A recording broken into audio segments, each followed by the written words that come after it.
आपको संसद में हंगामे को लेकर केंद्रीय मंत्रियों की प्रेस कॉन्फ्रेंस उन्होंने की है। सरकार ने ये प्रेस कॉन्फ्रेंस की है, विपक्ष के रवैये से दुखी है। पीयूष गोयल ने ये कहा है कि सरकार विपक्ष के रवैये से दुखी है। आपको इस वक्त की बड़ी और अहम खबर बता रहे हैं। सरकार ने ये जो प्रेस कॉन्फ्रेंस की है उसमें पीयूष गोयल ने कहा कि 6 सांसद कांच तोड़कर जबरन घुसे हैं। विपक्ष चाहता ही नहीं था कि सदन चले। अब देखने वाली बात यह है कि दोनों ही ओर से आरोप प्रत्यारोप का दौर शुरू हो गया है।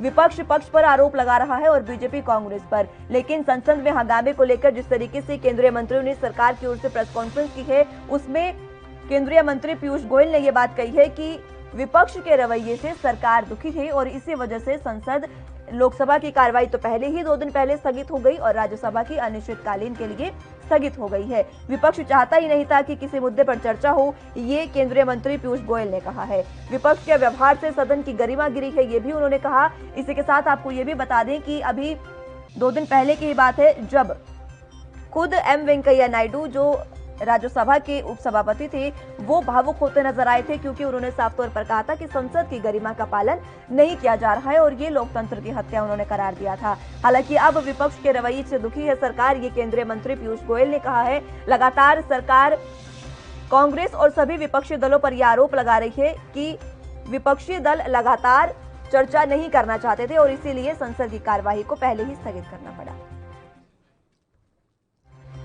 साल के 365 दिन 24 घंटे और 7 दिन हर हालात वाकयात की, हर खबर की, हर दस्तक को देखने के लिए एएनबी न्यूज के YouTube चैनल को करें सब्सक्राइब और Facebook पेज को करें follow.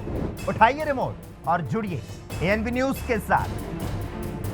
Tata sky channel number 1927 और एयरटेल चैनल नंबर 356 पर अब ANB news Jio TV, Mobi app, Airtel Xstream OTT, Instagram, Twitter, Google Play और ऐप स्टोर पर भी अवेलेबल है। एएनबी न्यूज, आपकी बुलंद आवाज, आपकी बात।